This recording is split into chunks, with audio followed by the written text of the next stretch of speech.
చేసేద్దాం. Hallelujah hallelujah hallelujah. Hallelujah. परमेश्वर का धन्यवाद करता हूँ भाई सागर के लिए. आमेन. क्यों धन्यवाद करना चाहिए? जब कोई डिग्री लेता है या कोई नौकरी, किसी को नौकरी मिलती है या किसी का शादी होता है, किसी का बच्चा पैदा होता है,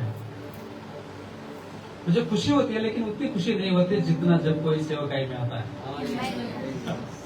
जब कोई सेवा में आता है, जिससे कोई पापी उद्धार को पाता है ना, वैसा आनंद स्वर्ग में होता है. सेवकाई कोई छोटी चीज नहीं है. सेवकाई के लिए मदद करने को लोग आगे आते हैं, लेकिन सेवकाई करना नहीं चाहते. ऐसे जमाने में प्रभु की सेवा के लिए लोग, परमेश्वर जवानों को खड़ा कर रहा है. और खासकर धन्यवाद करता हूँ आपकी इस वर्ड प्रेयर. कितना फास्ट है आप. तो परमेश्वर का धन्यवाद करूंगा वर्ड प्रेयर सॉल्यूशन चर्च के लिए. ये वर्ड से शुरू होता है, वर्ड से खत्म होता है. परमेश्वर का धन्यवाद. भाई सागर और इस कलीसिया को परमेश्वर बहुत आयत का आशीष में बढ़ा है, चला है और संभाला. छोटा सा वचन भजन संहिता 28 का 72. भजन संहिता 28 का 72 वचन कोई पढ़ेंगे मेरे लिए? तो फास्ट है हिंदी में पढ़ने के लिए. You can read it in English as well. Psalm 78-72. पढ़िए. पढ़ रहा है कोई? Thank you, Jesus. Hallelujah.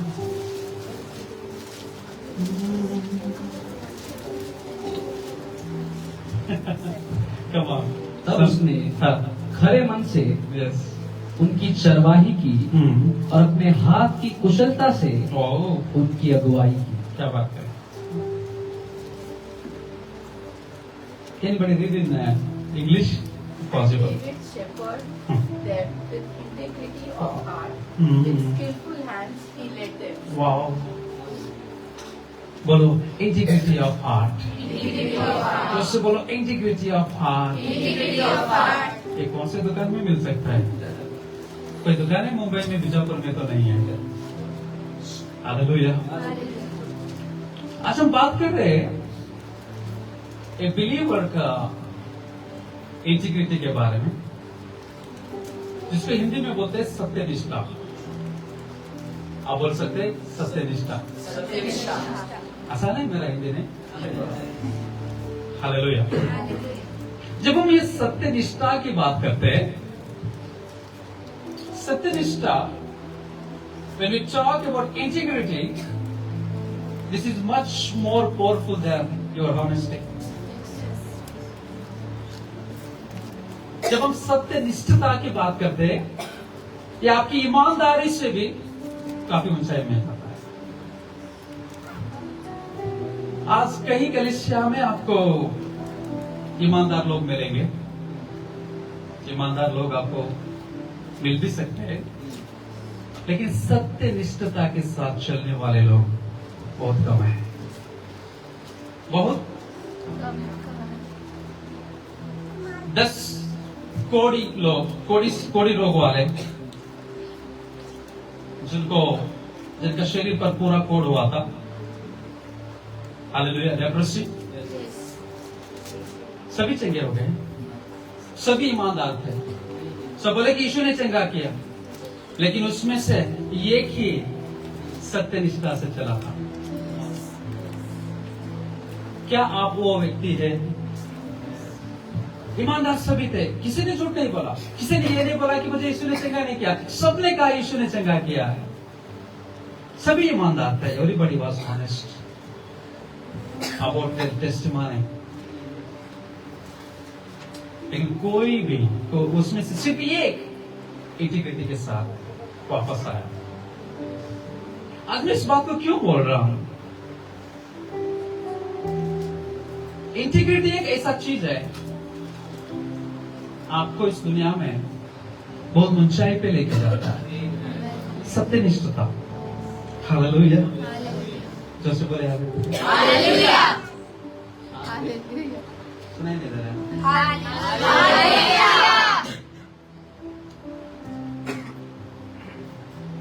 Thank you, Jesus.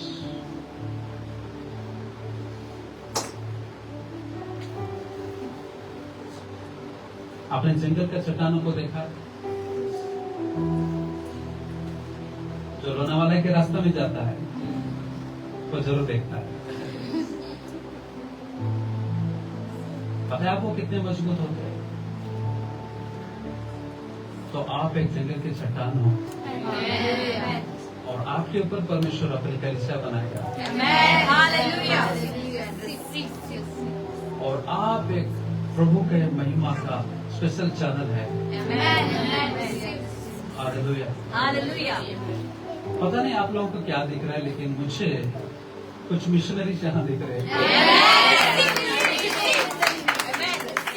पता नहीं आपको क्या दिख रहा है। I can see some missionaries here. Thank you Jesus.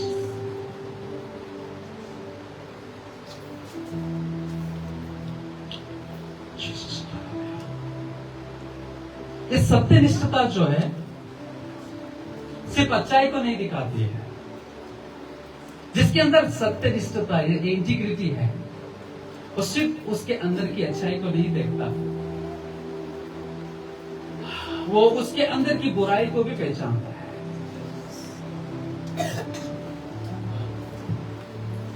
ईमानदार लोग सिर्फ अच्छाई के लिए जीते हैं, लेकिन जो सत्यनिष्ठता से चलता है वो अपनी गलतियों को भी देखता है और सुधारता है। आज प्रभु को ऐसे लोग चाहिए और आपको ऐसा बनाएगा। और वो आपको बनाएगा जरूर। मैं हमेशा मेरी कलीसिया में एक बात बताता हूँ, आप किसी के भी हाथ में पड़कर आजाद हो सकते हो, लेकिन एक बार यीशु के हाथ में पड़ गए, आपकी जिंदगी आजादी में है, लेकिन आप आजाद नहीं होंगे। क्यों? आप किसके कंट्रोल में हैं? उसके अंदर उसको कोई सीमा नहीं है। आप आजादी से उड़ सकते हो, वो आपको सीमा के बाहर जाने नहीं देगा, क्योंकि उसकी सीमा ही नहीं है।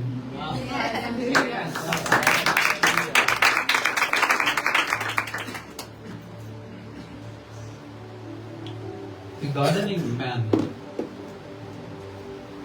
जिसको आप ये बोलते हैं माली, वही बोलते हैं।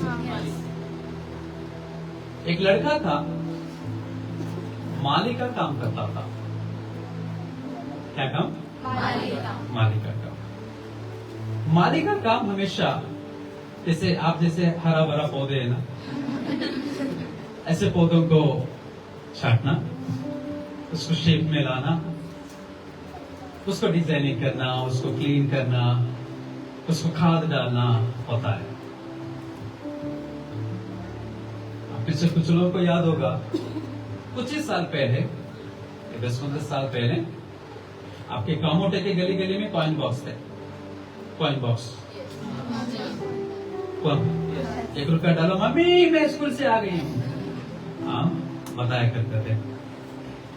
एक लड़का आया एक किराना दुकान के सामने, किराना दुकान बोल सकता हूँ, जनरल स्टोर, उसके सामने आया, बोला अंकल ये 5 रुपया का कॉइन दो। तो दे अंकल ने, क्योंकि उसको कॉइन चाहिए, कॉल करेंगे तो पैसा उसका है। दिया उसने, और उसने एक नंबर पे फोन किया, बोलता है सर जी मैं माली का काम करता हूं और मैं बहुत अच्छा काम करूंगा, कम पगार लूंगा। तो मालिक बोलता है, बेटा मेरे घर में ऑलरेडी एक माली है, वो बहुत अच्छा काम करता है, मुझे कोई शिकायत नहीं है। तो ये लड़का दोबारा कॉल करता है, दूसरा कॉइन लेके, बोलता है कि मैं उससे भी कम पगार लूंगा, उससे भी अच्छा काम करूंगा। तो मालिक बोलता है नहीं बेटा, वो बहुत अच्छा काम करता है, वो बहुत ईमानदार है, मैं उसके साथ ऐसा नहीं कर सकता। जब वो लड़का बार बार फोन किया जा रहा है तो दुकान वाला परेशान है, अरे बेचारा इसको काम चाहिए। इसको क्या चाहिए? काम चाहिए। वो बोल रहा है बेटा आपको कुछ काम चाहिए? तो लड़का हंसता है और तीसरी बार उसको कॉल करता है, बोलता है सर जी मैं बहुत अच्छा काम करता हूं, मैं आपका कार का भी धुलाई कर दूंगा, कार वॉश भी कर दूंगा रोज। तब वो बोलता है मेरे घर में जो माली है ना वो भी काम करता है, तेरी जरूरत मुझे नहीं है। लड़का पूरा खुश होकर बाहर आता है और बोलता है, दुकानदार पूछता है उसको, अरे तुझे काम नहीं मिला, तू पूरा हंसते हुए एंजॉय करके बाहर निकल रहा है यार। वो बोलता है आपको पता है मालिक कौन है? मैं हूं।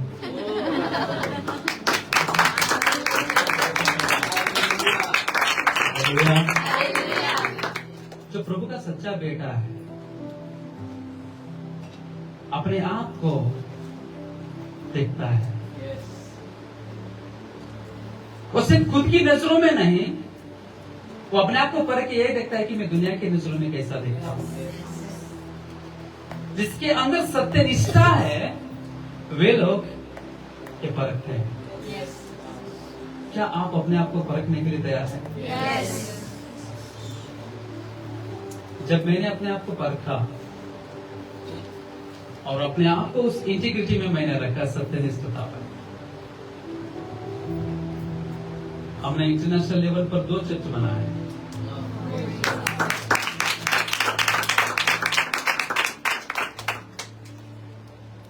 एक लड़का जो छोटा सा काम करता है लेकिन उसके काम में वो सत्यनिष्ठता को देख रहा है। कितना ईमानदार है वो, ईमानदार से बढ़कर वो सत्यनिष्ठता से काम कर रहा है। सत्यनिष्ठता आपका अच्छाई और बुराई दोनों का प्रदर्शन करता है। दोधारी तलवार क्यों बोलते हैं? हमारा दोनों चेहरा वो हमें दिखाता है, उसको रिफ्लेक्ट करता है। जैसे यहां देख रहे हैं ये डुप्लीकेट है, जैसे ये देना कान को वो उल्टा कान दिखाएगा, राइट साइड को लेफ्ट साइड दिखाएगा, लेकिन बाइबल सीधा सीधा दिखाता है। वचन पापी को पापी बोलेंगे और धर्मी को धर्मी। परमेश्वर का धन्यवाद करो, जब प्रभु मुझसे इससे को उसके महिमा के लिए खड़ा कर सकता है, मुझसे इससे आपको बहुत आयत थे वो इस्तेमाल करेगा। सिस्टर को मैं बोल रहा था, मेरे बहन पिता को, कि मेरे गांव में सबसे शर्मिला लड़का मैं हूं। आज जब मैं मेरे गांव में जाता हूं, फिर जितने भी आंटी है मेरे गली में मेरे घर आती है मुझसे मिलने के लिए। वो चाहते हैं कि मेरे जैसा प्यारा बच्चा उस गांव में और भी पैदा हो। मैं कभी नहीं सोचा था कि मैं इतना बोलूंगा, लेकिन जब परमेश्वर की आत्मा मुझ पर आया मैंने बोलना शुरू किया। अभी तक नहीं रुका।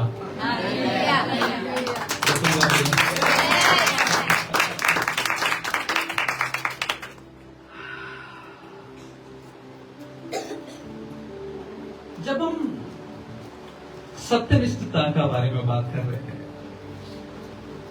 दाऊद ने क्या किया? वचन में आपने क्या पढ़ा? मेरे मन से हालेलुया। खरे मन से अगुवाई किया।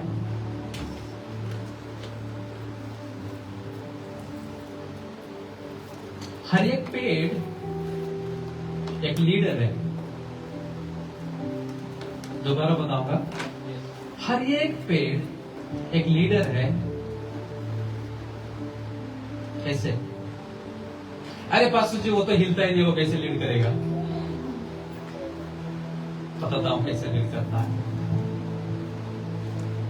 हर एक पेड़ में परमेश्वर ने बीज दिया। जब पेड़ बढ़ता है, पता है पेड़ बहुत दुखी रहता है। चारों तरफ से हवा चलती है, आंधी आती है, कभी उसको पानी नहीं मिलता, कभी धूप होती है, कभी ठंड लगती है, एसी तो नहीं मिलता उसको, लेकिन बढ़ता है वो। पेड़ बढ़ना नहीं छोड़ता, उस पर खुदा अनुग्रह करता है। आमेन। लेकिन जब वो बढ़ता है, उसके अंदर से बीज निकलते हैं। उन बीजों का लीडर कौन है? और अब ये बीज को क्या करना चाहिए? कहां पे? और पूरे दुनिया में उसको फैलना चाहिए। किसकी अगुवाई में? इस पेड़ की अगुवाई। सो हमारा एक पेड़ है। मैं आपको बताऊंगा, यीशु ने कहा सच्ची दाखलता कौन है? कोई बोल सकता है ऐसी डायलॉग? यीशु मसीह का एक डायलॉग भी आपको कोई फिल्म में नहीं मिलेगा, क्योंकि ऐसा शूरवीर कोई नहीं है। कोई नहीं। शैतान कैसे आता है? कैसे शेर के समान आता है? अरे बताओ ना, मेरे साथ बात करो आप। अरे शैतान कोई एक थोड़ा जोर से बता सकते हैं? कैसे मतलब कैसे शेर के समान आता है वो? कैसा शेर है शैतान? Becomes like a roaring lion. फाड़ दूंगा। क्या सच में शेर होता है? असली शेर कौन है? यीशु नहीं, बोलो यहूदा का शेर।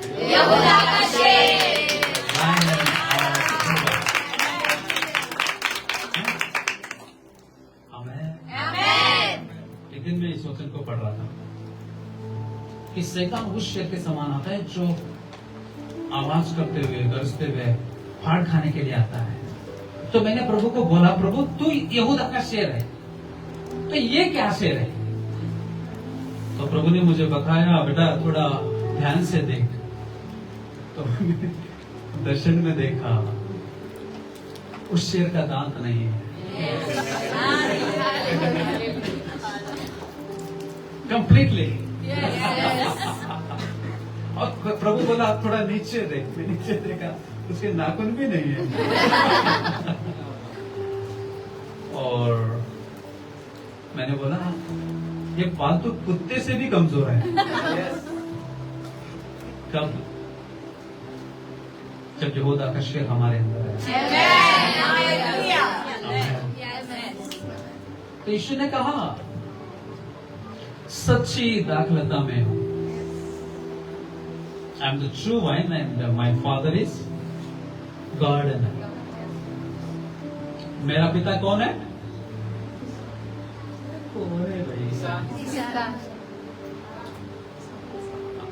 शायद आपको नहीं समझ में पीछे लोग। आप लोग यूहन्ना 15 अध्याय पढ़ सकते, पहला वचन।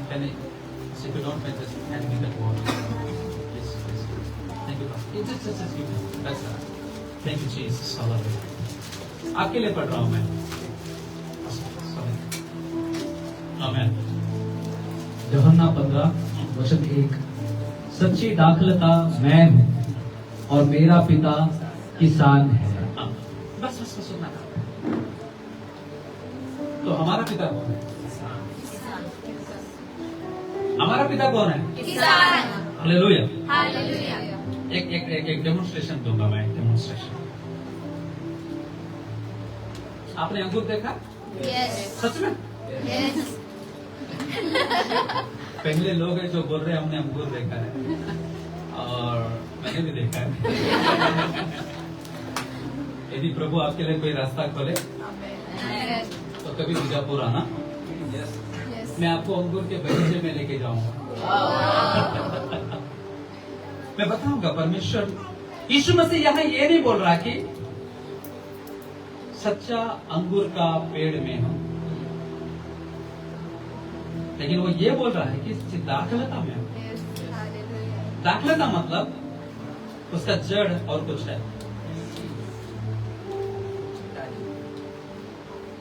उसका जड़ और कुछ है। हम बहुत पापी थे। अरे आत्मिक फल सोचो, छोड़ो, कोई भी फल देने के लायक नहीं थे। आत्मिक फल तो हमें वरदान के रूप में मिला है, फ्री मिला है, वो भी उसके लिए हमने कोई मेहनत नहीं किया, लेकिन किसी ने मेहनत किया उसके लिए। आमीन।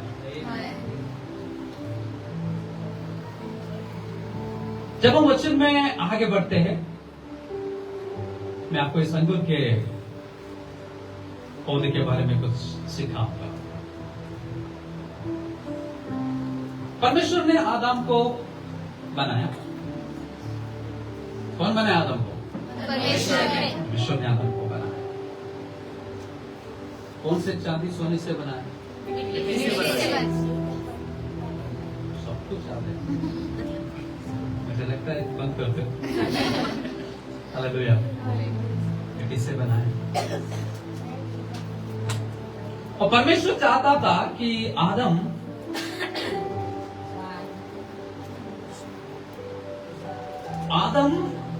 की संतान और उसकी संतान फले, फूले और पृथ्वी में बच जाए। ये हुआ नहीं? क्या हुआ? लेकिन सिर्फ वो मकसद नहीं था, सिर्फ बच्चे होना उसका मकसद नहीं था। उसका मकसद ये था कि जैसे शारीरिक रीति से हम बढ़ते हैं, आत्मिक रीति से भी वही चूल में हम आगे बढ़ते जाए। लेकिन कुछ गलती हो गई। जिस पौधे को परमेश्वर ने लगाया था, हम आदम को आज अंगूर की पौधा बोलेंगे। मेरी बात समझो, समझ रहे हो? किसको अंगूर का पौधा बोलेंगे? आदम को। हमारे दादा, हम सबके दादाजी जो है, बहुत कमाल किया उसने। हालेलुया। उसको हम बोलेंगे अंगूर का पौधा, हमारा पुराना। लेकिन उसको मैं एक नया नाम दूंगा, जंगली पौधा। आपको समझ में आएगा मैं क्यों बोल रहा हूं। आपको पता है जब हम बीजापुर में अंगूर लगाते हैं जमीन में, जब उसको लगाते हैं, रोपण करते हैं, असलियत में अंगूर का पौधा नहीं होता है।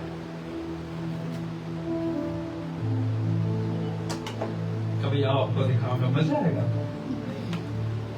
असलियत में अंगूर का पौधा नहीं होता है, बल्कि वो एक जंगली बेल होती है, जंगली पौधा होता है। उसको लाके जमीन में उगा देते हैं।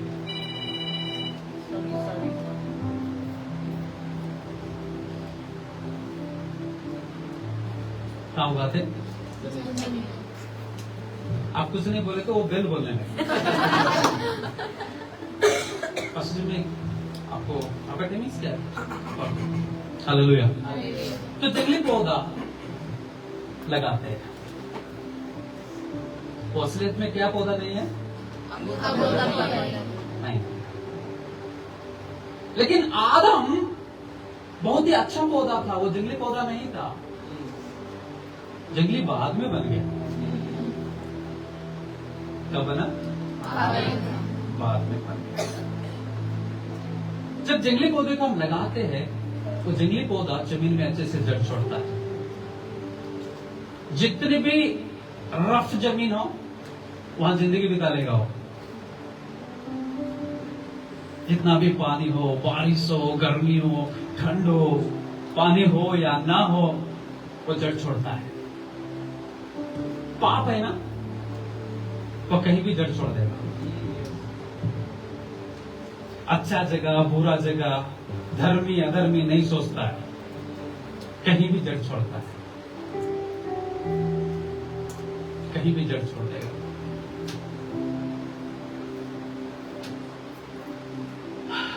लेकिन धर्मी लोग कहीं भी जड़ नहीं छोड़ सकते। सिर्फ वचन में, सिर्फ वचन में ही उनका जड़ है। तो बाद में क्या करते हैं मालूम है किसान? वो जंगली पौधे को लगभग 1 साल ऐसा ही बढ़ने देते हैं। बड़ा बड़ा बड़ा पूरा एकदम धमाके से बढ़ता है। 1 साल के बाद, 1 साल के बाद स्टेम को क्या बोलते हैं आप लोग? स्टेम प्लांट का जो स्टेम होता है, अरे बहुत ऊंचाई पे होता है। हालेलुया, आमीन। माने पौधा है, उसको नहीं छूंगा मैं। इसका जो बीच वाला हिस्सा है उसको काटते हैं गले से और उसको सेंटर में चीरते हैं। उसको चीरने के बाद, चीरने का मतलब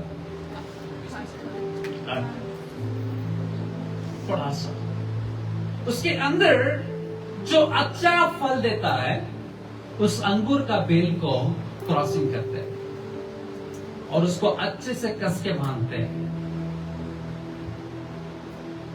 यहां 3 चीज है, एक नीचे का पौधा, एक ऊपर से आया हुआ नया बेल है और एक रैपर है। क्या है? रैपर।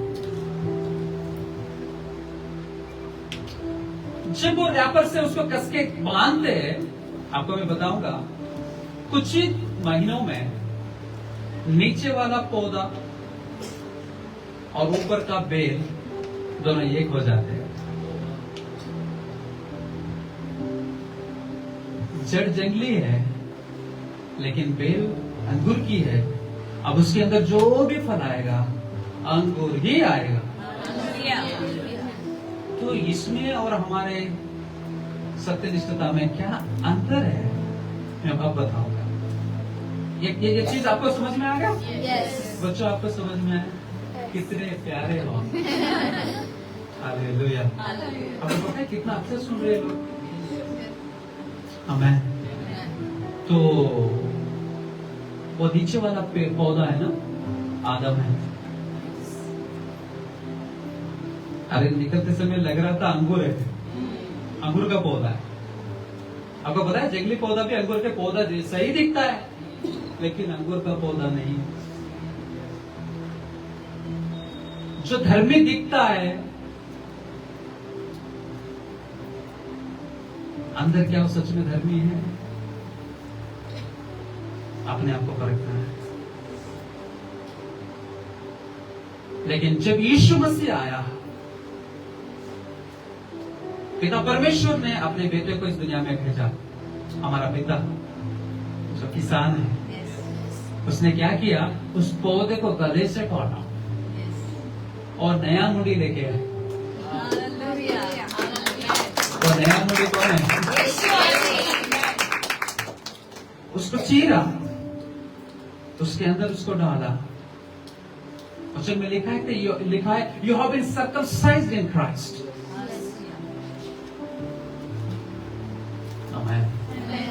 Hallelujah, hallelujah. और हमारी सारी पुरानी जिंदगी में हम जो भी बाहर निकलते हैं सब फल गलत थे, गलत फल निकलते थे। हमारा मुंह से और चारों ओर से गलत फल ही निकलते थे। लेकिन जब यीशु हमारे अंदर आया, वो रैपर है ना पौधे को, वो पवित्र आत्मा है, परमेश्वर की आत्मा। कोई भी हवा को अंदर घुसने नहीं देता हमारे अंदर। और अब हम यीशु को पहना है और यीशु ने हमको। I am in you and you are in me. Hallelujah. Hallelujah. Hallelujah. और यहाँ पे हम लोग सत्यनिष्ठता का पहला कदम रखा है। और जब हमारा फल निकलता है बाहर, ये पूरा अंगूर आ रहा है, अच्छा अंगूर। आमेन। यदि गलती से आपके अंदर कोई अलग फल आ रहा है तो आप रिपेंट करना जरूर, पछताना है। बोलना है प्रभु मेरा फल क्यों ऐसा है। यदि आपका फल सही नहीं है, सत्यनिष्ठता में एक कदम रखने से पहले अपना फल को परखो, क्या मेरा फल सही है।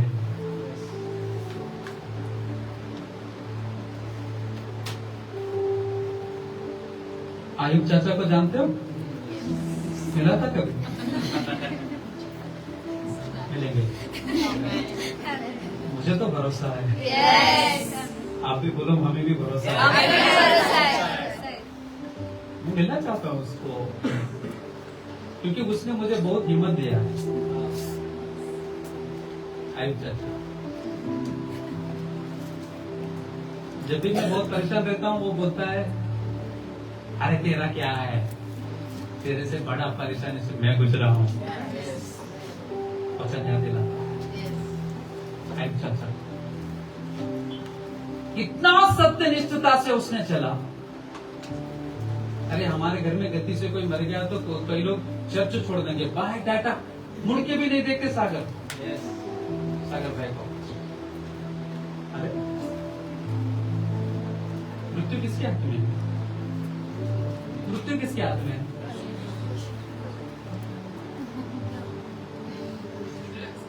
मृत्यु किसके हाथ में? जीवन किसके हाथ में है? और पुनरुत्थान और जीवन कौन है? मेरी पत्नी जब 3 साल की थी, उसकी मम्मी गुजर गई। She was just 3 years. जब मेरी शादी हुई बहुत रोने लगी। मुझे बोली मुझे माँ बहुत याद आ रही है। तो पास्टर माँ को तो लाके नहीं दे सकता, दे सकता? लेकिन पास्टर वचन के अलावा कुछ नहीं बोल सकता। मैंने उसको बोला हम उसको मिलने वाले, पता है? उस दिन उसने रोना छोड़ दिया और आज तक उस बात को लेकर नहीं रोती है। जब भी उसकी माँ याद आती है, वो बोलते हैं क्या, हम मिलेंगे देखेगा सारा जहां, और जहां को हम देखेंगे।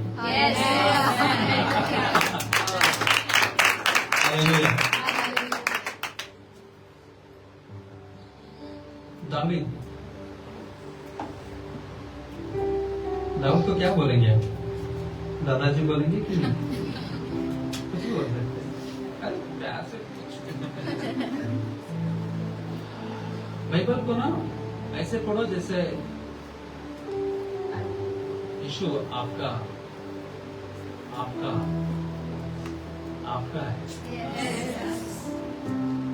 आप अक्सर बोलो मेरे यीशु को उन्होंने ऐसे क्यों माना हो?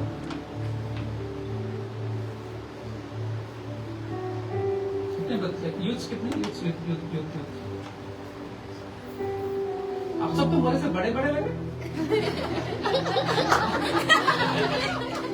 नहीं, पास में खड़े होने से बड़े लगेंगे, इसलिए बोला। जब मैं ग्रेड 6 में था, मैंने पहला सुसमाचार काम शुरू किया।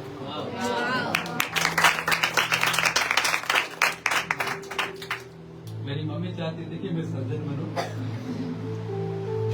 और मैं चाहता था कि मैं बायोकेमिस्ट्री साइंटिस्ट बनूं, और पापा चाहता था कि मेरा बेटा कुछ अच्छा ऑफिसर बने। लेकिन वो पापा और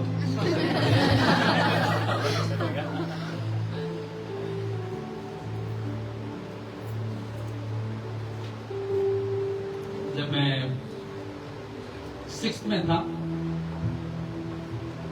पहला प्रीचिंग मैंने चालू किया चर्च में। And I was in 6th grade. I started preaching. हमारे चर्च में 4th ग्रेड के नीचे से बच्चे प्रचार करना जानते हैं।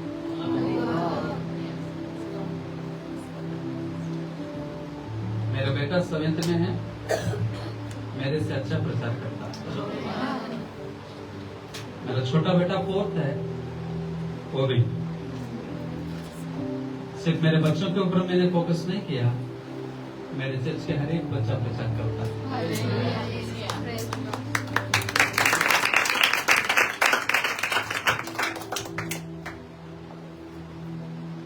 जब हम छोटे छोटे थे, पास्टर तंगरे जाता था, हम पास्टर के दिमाग काटते थे। हम बोलते थे कि पास्टर जी, अरे जेके को दूसरा पेड़ नहीं मिला क्या? पास्टर परेशान होता।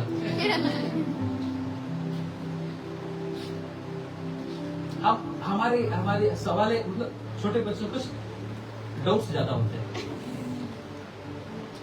आपको पता है, जब भी बच्चा आपको कुछ पूछता है ना, उसको गैर अंदाज नहीं करो, उसको तुरंत बता दो।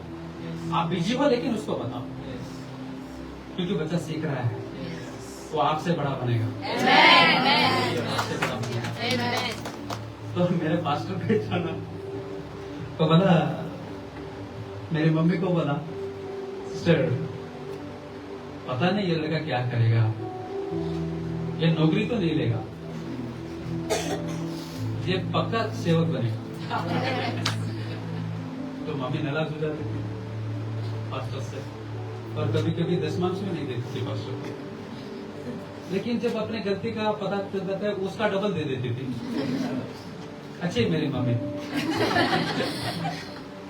परमेश्वर की महिमा के लिए बहुत कुछ करती है। आज मेरी सेवकाई चल रही है, इसका वजह 2 औरतें, एक मेरी माँ है और मेरी पत्नी है। परमेश्वर ने मुझे एक पत्नी दिया और 2 बच्चे, हम 4 हैं। और परमेश्वर बहुत ऐसे इस्तेमाल कर रहा है। मैंने सुसमाचार सुनाना शुरू कर दिया, और जब मैं 6th में था, मैंने पहला 3 दिन का उपवास किया। मेरा पास्टर घबरा गया, बोला तुम मर जाएगा यार। लेकिन मुझे विश्वास था, धर्मी को नींद में भी खाना खिलाता है।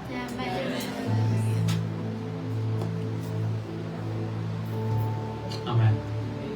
समझ रहे हो? मैं हाई स्कूल में गया, 9th में आया, बहुत शॉर्ट में बता रहा हूँ। और मुझे पापा ने हॉस्टल में डाला था, गवर्नमेंट हॉस्टल में। उनको पता चला कि मैं विश्वास क्यों हूं। बाइबल पढ़ना मना था मेरे हॉस्टल में, बाइबल पढ़ना मना। शहर में जिंदगी बिताना आसान है, गांव में बताना बहुत मुश्किल होता है। सबकी आंखों में सीसी कैमरा होता है, यहाँ सीसी कैमरा होकर भी फायदा नहीं।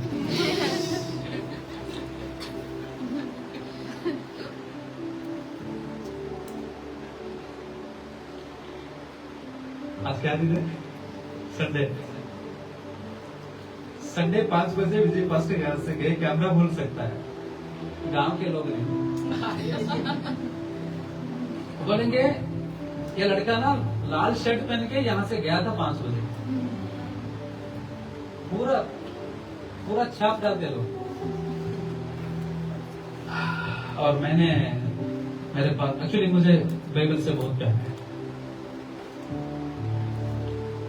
और खासकर मैं पहले 3 बाइबल लेके घूमता था। और उस समय, आजकल त्यावे प्रभु का धन्यवाद, बहुत सारे बाइबल थे। और मुझे किसी ने एक छोटा सा बाइबल गिफ्ट किया था,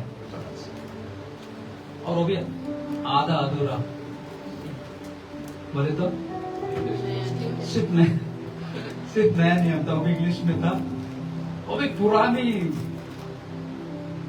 पथरीली इंग्लिश, दाव दाइन दी दू।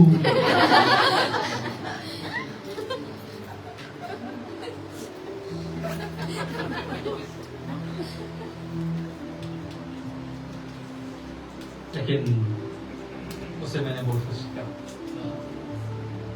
हमेशा मेरे पॉकेट में रखता था। रोज 2 घंटा में टॉयलेट में बैठ के पढ़ता था। मुझे बहुत मजा आता है जब मैं बाइबल पढ़ता हूँ, और मैं तृप्त होता हूँ। पता नहीं आप लोगों को किसमें तृप्ति है। जब मैं वचन ध्यान नहीं करता, मेरा मुंह सूख जाता है। पानी पियो या ना पियो, लेकिन वचन ध्यान करना है मुझे।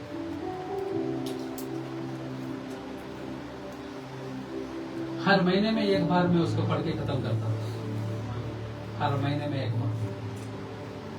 आज मत्ती रचित सुसमाचार शुरू किया है, तो आज रात तक उसको खत्म करना ही है।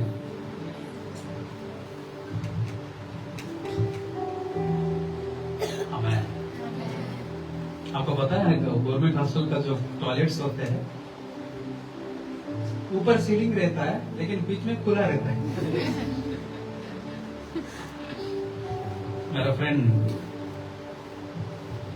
उसको पता चल गया कि ये यहाँ पढ़ रहा है। मेरा 2 महीना खत्म हो गया, 3 महीना खत्म हो गया। उसने अच्छा प्लान किया, एक बकेट पानी लेके ऊपर से डाल दिया, क्योंकि चोर छिप नहीं सकता, पानी डाल दिया तो।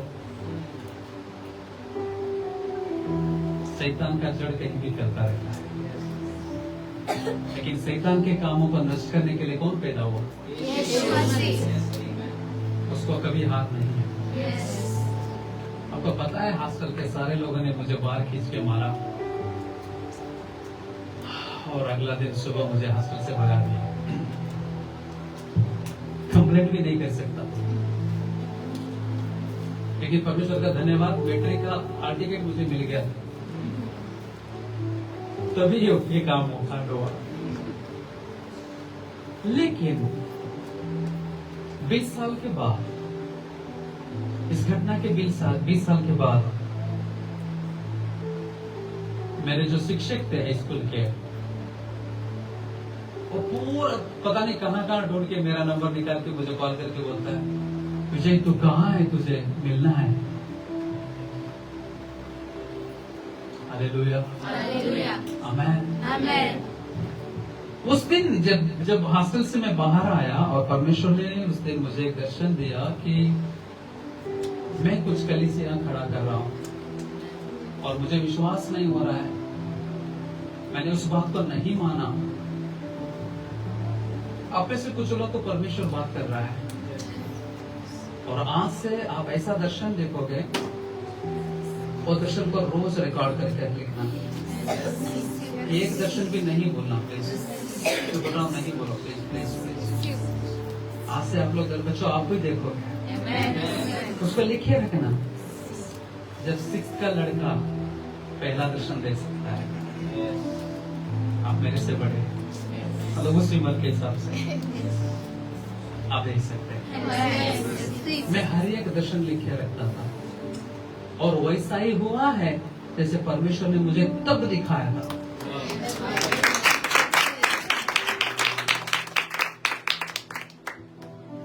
मैंने मैट्रिक के बाद +1 +2 ज्वाइन किया। अब वही बोलते हैं ना, +1 +2, कर्नाटक में PUC बोलते हैं। तो मैंने PCM भी लिया, फिजिक्स, केमिस्ट्री, मैथमेटिक्स, बायोलॉजी। पता है एक्चुअली मेरा दर्शन मेरा प्रभु का था। मुझे कैसे भी करके प्रयोग केमिकल साइंटिस्ट बनना है। पता नहीं कितने मरे हुए जानवरों को मैंने काट के देखा है। आपके घर की मुर्गी को ना 5 मिनट में मैं तैयार करके दे सकता हूँ। Hallelujah, hallelujah, hallelujah, hallelujah, hallelujah. Hallelujah. और बकरे को क्योंकि मैं हर एक अंदरूनी हिस्सों को स्टडी करता था। एक पक्षी का अंदर क्या क्या होता है, इसको क्या केमिकल यूज करते हैं, ये मुझे आदत है स्कूल से। लेकिन मेरी पढ़ाई अच्छे से चल रही थी। केमिस्ट्री का लीडर में था, लैब केमिस्ट्री लैब का,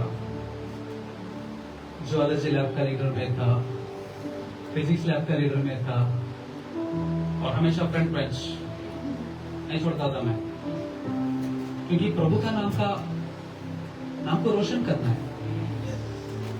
प्रभु ने ज्ञान दिया भाई, बुद्ध को उसने ज्ञान दिया। मैं कभी पीछा नहीं रहा।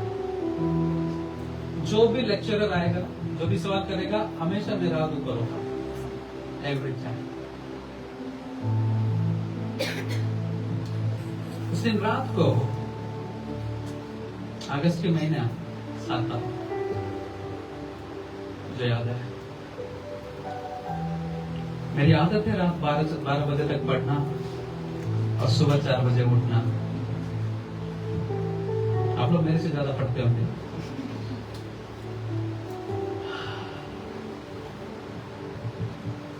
मैंने जैसे सोया था 12:30 बजे करीब, मैंने एक आवाज सुना। मेरी इच्छा है आप लोग भी ऐसी आवाज सुनो। और वो आवाज बोला, उसको मैं प्रोनाउंस भी नहीं कर सकता, इतना अच्छा सुरीला आवाज, जैसे झरना आता है। जी जय। तो मैं मेरे साथ में जो मेरे क्लासमेट सोया है, उसको मैं मार रहा हूं, अरे चुप, अभी सोया हूं यार।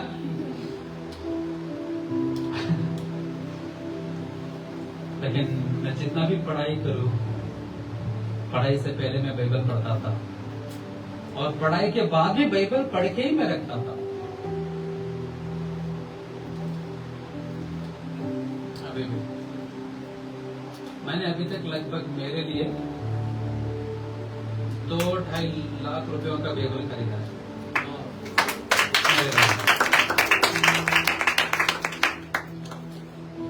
मेरी पत्नी हर बार मुझे 3,000-4,000 का बाइबल लाके देती है गिफ्ट में।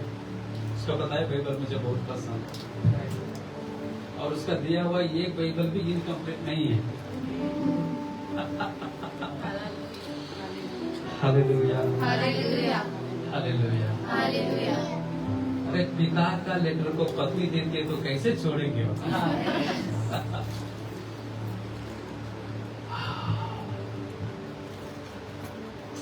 ऐसा 3 बार हुआ मेरे साथ। मैं परेशान रह गया। मुझे लग रहा है कि कोई तो बात करना चाहता है।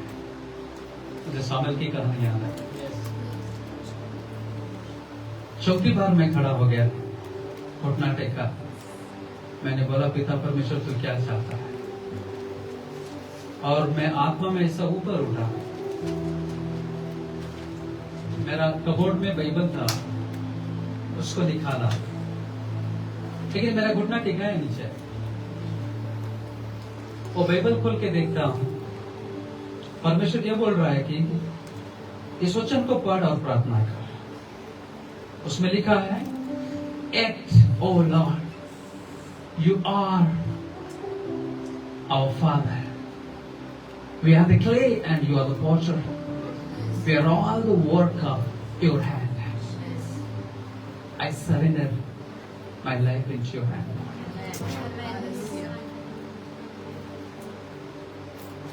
परंतु हे पिता, मैं मिट्टी हूं तो कुमार है। मैं मेरी जिंदगी तेरे हाथ में सौंपता हूं, और मुझे ऐसा फील हो रहा था कोई नया प्लानेट में मैं घूम रहा हूँ। पहला अनुभव मेरा। और उस दिन मेरी किताबों को मैंने रखा, मैंने नहीं सोया, मैं सिर भोर तक इंतजार करता रहा कब उजाला होने वाला है। तुरंत वहां से निकलकर 7 बजे एक बस थी, उसको चढ़ के मैं सीधा मेरे पास्टर के पास गया। मैं बोला मुझे ऐसा हुआ है पूरा रात में। पास्टर बोलता है आप विजय बायोकेमिस्ट्री साइंटिस्ट नहीं बनेगा, मुझे बड़ा साइंटिस्ट बनना। पास्टर ने बोला प्रभु ने तुझे बुलाया। उस दिन मैंने सरेंडर किया, मैंने सरेंडर कर दिया। और परमेश्वर से मैंने प्रार्थना की, प्रभु इतने से मैं नहीं मानूंगा, मुझे और कुछ दिखाओ। देखो मैं परमेश्वर के लिए बहुत जिद्दी था, आज भी हूं। मेरा प्रभु कितना महान है आप भी जानो। मैंने परमेश्वर से बोला ठीक है और भी बात करो ना, और भी बात करो। तो मैं घुटने टेके प्रार्थना कर रहा था। परमेश्वर मुझे बोल रहा है, एक दर्शन देखा मैं मेरे गांव से चर्च के तरफ दर्शन में मेरे गांव से चर्च के तरफ साइकिल पर जा रहा हूं। आपको पता है टेलीकास्ट का मतलब क्या होता है? जो यहां चल रहा है उसके तुरंत बाद वो दिखाता है, लेकिन परमेश्वर का जो दर्शन है चलने से पहले दिखाता है। इसको बोलते हैं टेलीविजन, चलने के बाद दिखता है। लेकिन हमारा परमेश्वर जो विजन दिखाता है चलने से पहले दिखाता है। तो इतना बड़ा परमेश्वर का साथ में रहकर आप कैसे कंफ्यूज रह सकते हो यार? नहीं, यदि आप आज कंफ्यूज है इसका मतलब आपकी दाखलता गलत है, आप अच्छे से उसमें नहीं है। क्या समझ रहे हैं? मेरी बात हजम हो रही है? हालेलुया। जैसे आगे बढ़ता हूँ उस दर्शन में मैं देखा एक लड़का है। मेरा पहला मिनिस्ट्री बता रहा हूं मैं आपको। दर्शन एक लड़का है, मैं साइकिल पर जा रहा हूं दर्शन में मेरे घर से चर्च की तरफ, और रास्ते के ऊपर एक लड़का मुझे रोक रहा है, बोल रहा है भैया क्या आप मुझे स्कूल तक छोड़ दोगे? और उसको मैं मेरे साइकिल पर बैठाया, और उसका नाम है गिरीश। उसका नाम क्या है? गिरीश। गायब, विजन नहीं है। तो तुरंत मुझे परखना है कि नहीं परखना, मैं तुरंत साइकिल लिया, मम्मी को बोला मम्मी तू खेती को जा मैं आता हूं। तुरंत साइकिल लिया, जैसे साइकिल का पहला पेडल मैंने बढ़ाया, मेरे अंदर एक नया सामर्थ आया, और वही दर्शन में मैंने जो देखा था उस जगह में मेरा साइकिल को मैं मोड़ रहा हूं, वही लड़का वही पैंट और शर्ट पहनकर उसी बैग के साथ ऐसा हाथ कर रहा है। वो बोल रहा है, मैं कुछ नहीं बोल रहा हूं उसको, मैं जानबूझकर सीधा जाने के लिए कोशिश कर रहा हूं, लेकिन वो लड़का बोल रहा है भैया मुझे स्कूल तक छोड़ दो ना। तो मैंने बोला चलो ना। परमेश्वर ने दर्शन में मुझे ये बताता है कि उसका नाम गिरीश है, उसका पापा रिसेंटली मरा है। अरे इतना क्लियर परमेश्वर के कहां मिल सकता है? जैसे आगे बढ़ा, उसका हाथ पकड़ा, उसको बोला तुम्हारा नाम क्या है? बोलता है भैया गिरीश है।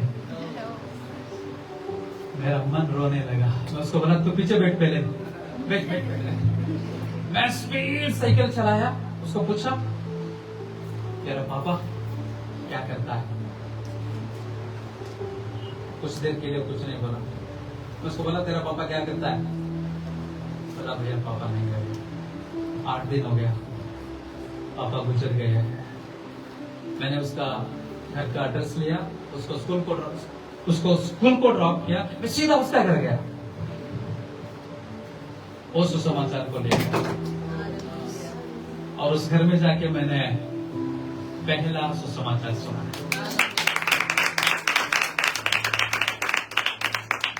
और वहां जाके मैंने ये बोला कि मेरे साथ ऐसा हुआ और मैं आया हूं।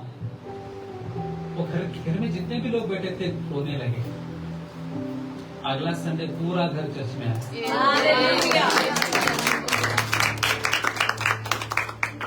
क्या वो परमेश्वर आज नहीं है? क्या वो नहीं है? और 5 मिनट में मैं खत्म कर रहा हूं। अब याद रखो, आपके अंदर जो सत्यनिष्ठा है, इंटीग्रिटी है, उसका पोषण करो। Amen. Amen. Hallelujah. So हमारी जो ये सत्यनिष्ठा है, इसको हम कहाँ देखते हैं? What are the places we see integrity in us? सबसे पहले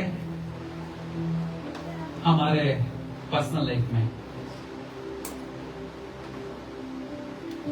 सत्यनिष्ठा सबसे पहले पर्सनल लाइफ से शुरू होती है। कहां से शुरू होती है? पर्सनल लाइफ से शुरू होती है। कैसे?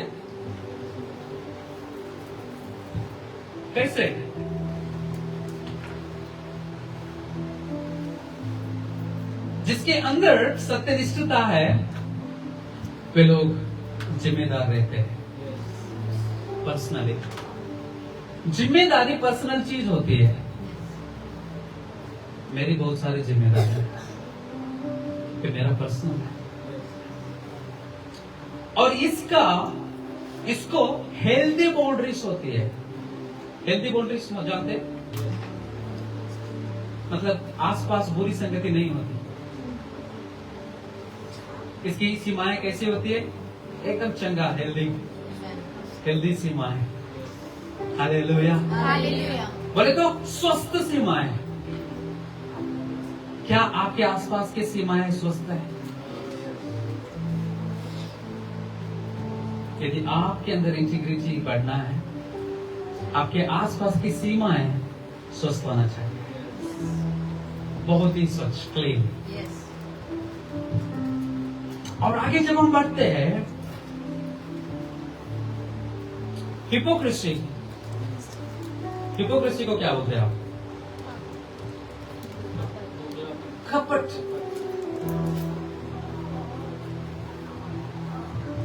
जो भी कपट हमारे अंदर है, उसको बिल्कुल बाय कह देना है। उसको बोलना है, देख कपट, तेरा मेरा डाइवर्स हो गया है, तू मुझे परेशान नहीं कर, बाय।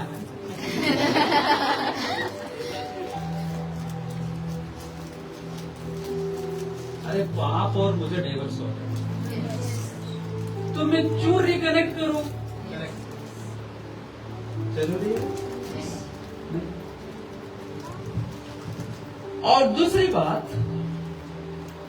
यदि आपके अंदर सत्यनिष्ठा है, आपका पब्लिक लाइफ, बोले तो सार्वजनिक जिंदगी, सामूहिक जिंदगी, हालेलुया, कैसी होनी चाहिए मालूम है? हालेलुया। हम प्यार से सत्य बोलने वाले हैं। क्या बोलने वाले? आपको पता है, प्यार से झूठ बहुत लोग बोलते हैं, लेकिन प्यार से सच्चा वो लोग बोलते हैं जो क्या है? सत्यनिष्ठा से जीते हैं। प्यार से सत्य को बोलो। जो सत्यनिष्ठता से जीता है, वो प्यार से लोगों को प्रभु में बहुत आसानी से लेके आता है।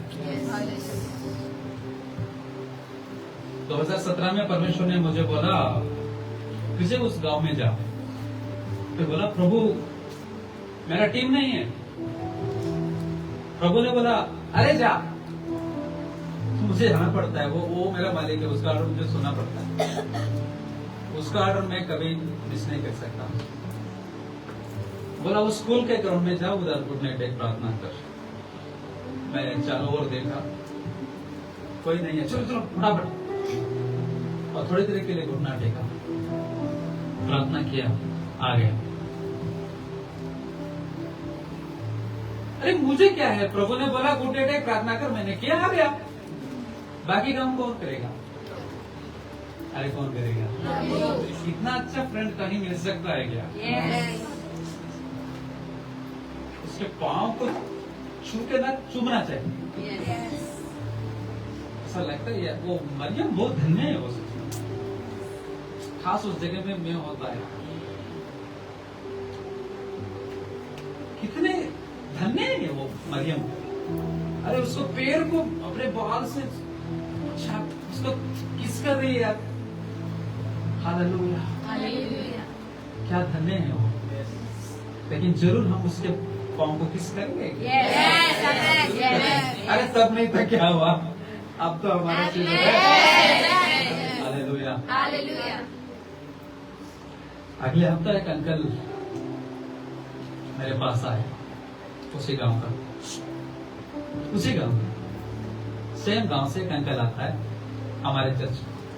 पता नहीं उसने एड्रेस कहां से लिया। किसी ने उसको बताया कि बीजापुर के ईस्ट साइड में एक चर्च है, वो पास्टर प्रार्थना करेगा ना, ठीक हो जाओ। वो बोले गुरुजी मुझे ठीक कर दो। मैं बोला मैं नहीं करता।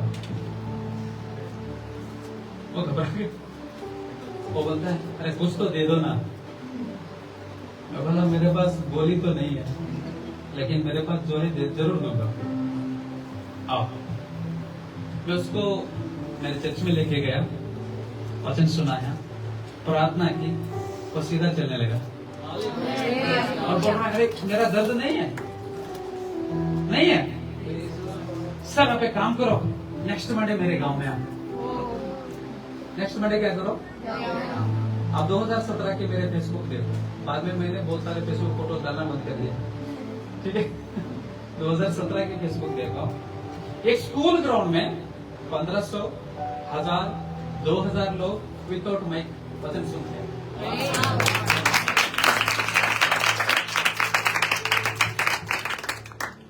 82 विलेज में पता चला यीशु कौन है। उसके बाद बहुत बड़ा सताव आया मुझको, लेकिन आज भी लोग यीशु को जानते हैं, यीशु को जानते हैं। जब मेरे जैसे को प्रभु यूज कर सकता है, आप मेरे से अच्छे हैं। तो पब्लिक में हमारी जिंदगी प्यार से सच्चाई को बोलना है, प्यार से। किसी को जबरदस्ती आप गॉस्पेल नहीं सुना सकते। कुछ लोग बोलते हैं, पति को बोलते हैं पत्नियों, तू ना चर्च नहीं है ना, अगले सब कर। कांटे को कांटे से नहीं निकाल सकते। आज प्रभु का वचन कांटे को कांटे से निकालना नहीं सिखाता है, बल्कि कांटे को फूल से निकालना सिखाता है। प्रभु का प्यार कैसा है मालूम है? कितना अच्छा मेडिसिन है। फूल से भी कांटा निकाल सकते हैं। फूल को ऐसा करोगे ना, कांटा बाहर आ जाएगा। इतना बड़ा प्यार है प्रभु का। हालेलुया। और हमने किया है, आजमाया है, और सत्यनिष्ठता को नहीं छोड़ना है। और मैं ये बताना चाह रहा था, जब हम पब्लिक जिंदगी में होते हैं, हमारा जो फाइनेंस है ना, ट्रांसपेरेंट होना चाहिए। कई सारी कलीसिया, परिवार बर्बाद इसलिए होता है क्योंकि फाइनेंस ट्रांसपेरेंट नहीं होता।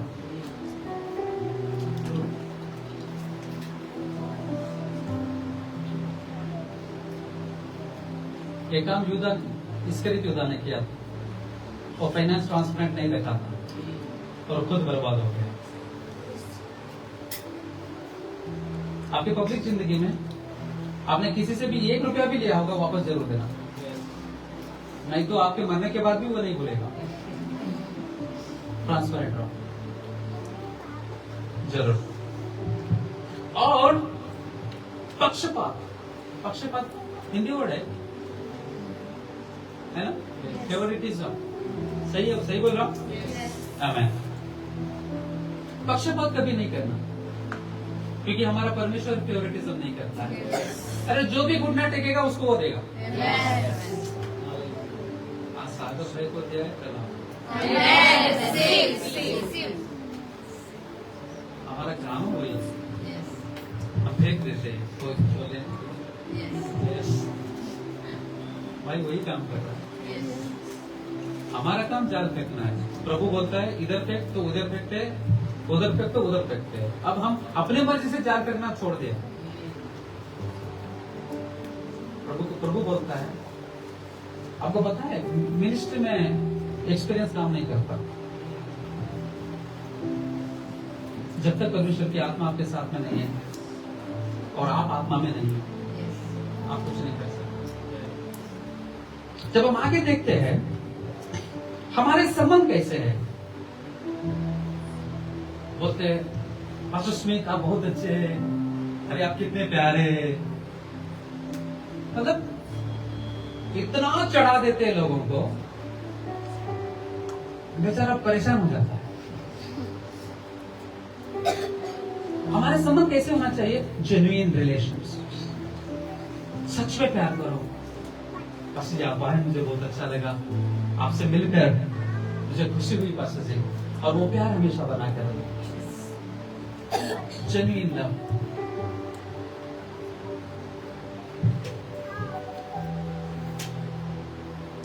एक जेन्युइन रिलेशनशिप में जो लोग रहते हैं ना, वो शादी के लिए भी गड़बड़ी नहीं करते। जवाना जय जवाना, शादी में कभी गड़बड़ी नहीं करना, नहीं तो हड़बड़ी हो जाएगी।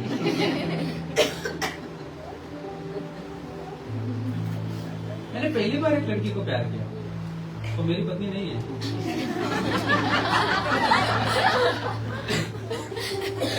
और मैंने डिसाइड किया कि 2010 में उसके साथ शादी भी करना है यार। उसके घर वाले आए, बात भी हो गया, सब कुछ हो गया। लेकिन 2010 में परमेश्वर मुझे दिल्ली से कर्नाटक लेके आ गया। तो लड़के वाले बोले तेरे पास पैसा नहीं है, लड़की नहीं मिली। आपको पता है दिल्ली के अंदर मैं कुछ क्रिश्चियन एसोसिएशन में काम कर रहा था, कम्युनिटी के इंटरनेशनल में। भाई को शायद मैंने बताया है 2008-9 में मेरा सैलरी $1050 थे, $1050। और एक साल में मुझे प्रमोशन मिला, मैं नेशनल डायरेक्टर के रूप में काम करता था। आपके मुंबई कई बार आया करता था मैं दिल्ली से, लेकिन एक दिन आया, प्रभु ने बोला विजय, आदम को कौन पुकारा? क्या बोला? दूसरे नाम से बुलाया? आदम को माइकल बोला? तो विजय को उसने क्या बोला? पता है तुझे क्या करना है? मैंने यहाँ कहा, वहाँ अच्छी सी क्रिश्चियन एसोसिएशन में नौकरी मिलेगा, मैं मजे से आराम जिंदगी बिता रहा हूँ। उन्होंने फ्लैट दिया, कार दिया, सब कुछ दिया, दिल्ली में एकदम एसी में घूम रहा हूँ। और प्रभु ने बोला मैंने तुझे इसीलिए बुलाया था। अरे हालेलुया, आमीन। तो मैंने माफी मांगा, बाबा ठीक है, अब मुझे ये नहीं कह सकता कि इसके हाथ से कुछ नहीं हुआ। मैंने नौकरी पाया है और मैंने डॉलर्स भी कमाया, रुपये से जब। और मुझे कोई ये नहीं बोल सकता कि ये कुछ नहीं किया था। मैं तैयार। मैंने नौकरी रिजाइन की 2010 में, सीधा बीजापुर। लोगों ने बोला यार इधर कितना अच्छा खासा ऑफिस है, तेरा फ्लैट है, एक कार, सेंट्रो जिंक टॉप मॉडल हुआ है उस समय। तो हमारा डायरेक्टर बोला कि जब मैं उस लड़की से तेरी शादी भी करवा दूंगा। तो डायरेक्टर कब तक मेरी जिंदगी संभाल सकता है? मेरा डायरेक्टर तो वो नहीं है। मेरा डायरेक्टर ऑलरेडी मेरी जिंदगी का टेलीकास्ट भी कर दिया होगा, सिर्फ वो देखा है, मैंने नहीं देखा।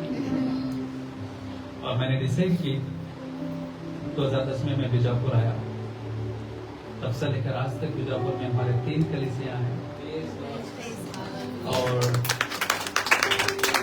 नेपाल में एक है और म्यांमार में एक है। और मेरी प्रार्थना है 2026 में हम मलेशिया में भी खोल रहे हैं। मैं बोल रहा हूँ ना, जब मैं कर सकता हूँ आप लोग सिर्फ पेरिस में आपका चर्च क्यों नहीं हो सकता? अरे आपको ना पहले से वीसा ठप्पा मार के भेजा है। अरे अकाउंट में 3-4 लाख रुपए जमा करो, कोई भी वीसा मिल जाता। क्या आपका प्रभु इतना गरीब है तो आपके अकाउंट में 3-4 लाख रुपए? मेरे दोस्त ने मुझे बोला, विजय तू बीजापुर जाएगा ना, गरीब हो जाएगा। मैं उसको वचन याद दिलाया, दोस्त मेरा अमीर बनने के लिए वो गरीब हुआ।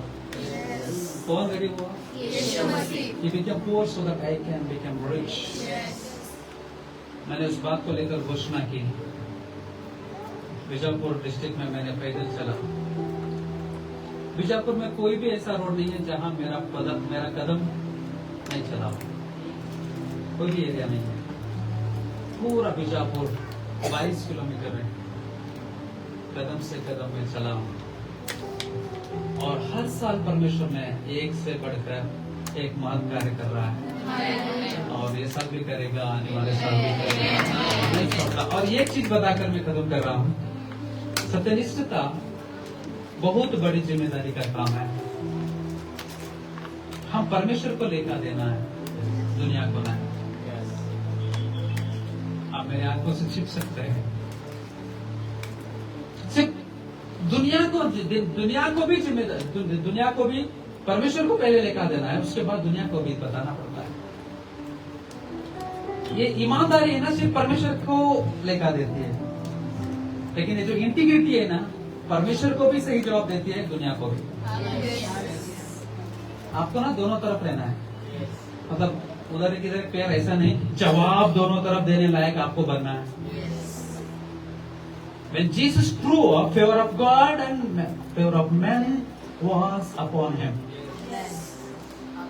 परमेश्वर की दया और इंसान की दया किस पर थी?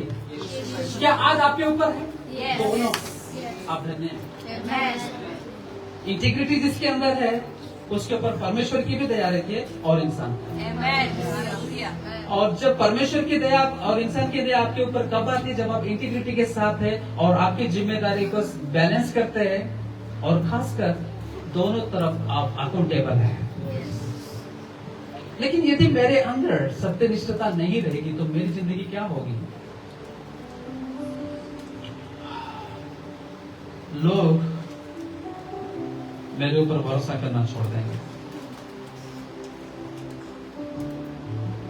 लोग मुझ पर विश्वास करना छोड़ देंगे, पत्नी पति के ऊपर विश्वास करना छोड़ देगी, पति पत्नी पर विश्वास करना छोड़ देंगे, बच्चे माँ बाप के ऊपर विश्वास करना छोड़ देंगे जब हम सत्यनिष्ठता को खो देते हैं। इंटीग्रिटी बहुत बड़ा लॉस है यदि हमने उसको नहीं रखा। और सबसे बड़ी बात, हमारी आध्यात्मिक जिंदगी में पतन होता है क्योंकि हम भरे बुराई को एक साथ लेके भागते रहते हैं। हालेलुया, आमेन। अरे दोनों तार पकड़ के भागोगे तो बिजली लगेगा ही लगेगा ना।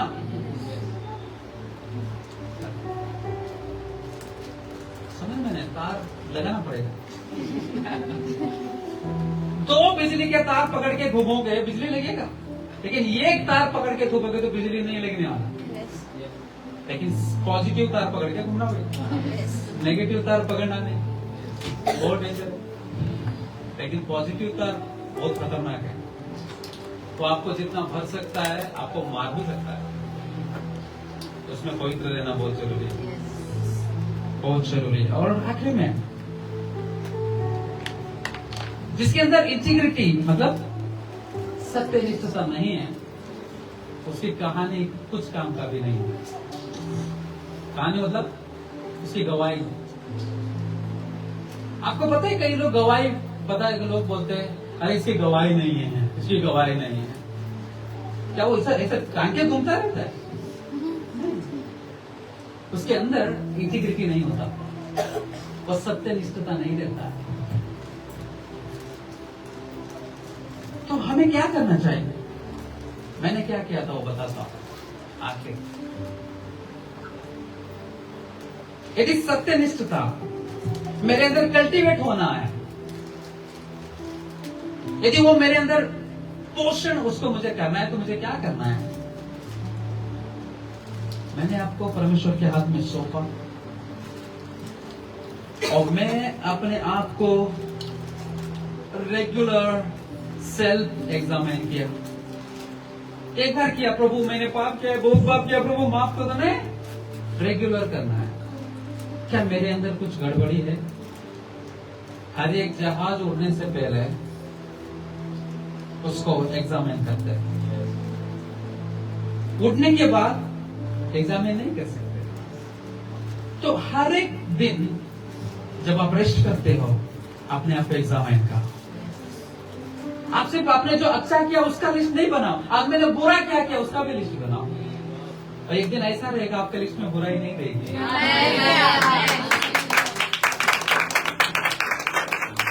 सत्यनिष्ठता से चलने वाला विश्वास है अपने भलाई और बुराई दोनों को देखता है। उसको पता होता है, पतरस को पता था वो क्या गलत कर रहा है, इसलिए परमेश्वर ने उसको 3 बार बोला।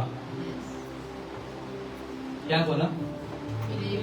मेरे भेड़ को चला, मेरी भेड़ को चला और मेरे भेड़ों की रखवाली कर। क्योंकि जब उसकी गलती को उसने समझ गया था, उसने माना। और जिसके अंदर इंटीग्रिटी होता है वो अपनी गलती को जल्दी मान लेता है। यदि कोई गलती नहीं मानता, अभी भी मैं शेर हूं, तो वो शेर है जिसके मुंह में कोई दांत नहीं। यहूदा का शेर, उसके सामने हर एक लोग मानना पड़ेगा। आमीन, हालेलुया। और मैं चाहूंगा और प्रभु चाहता है, परमेश्वर का मार्गदर्शन में आप चलो। परमेश्वर को बोलो, प्रभु मुझे चला।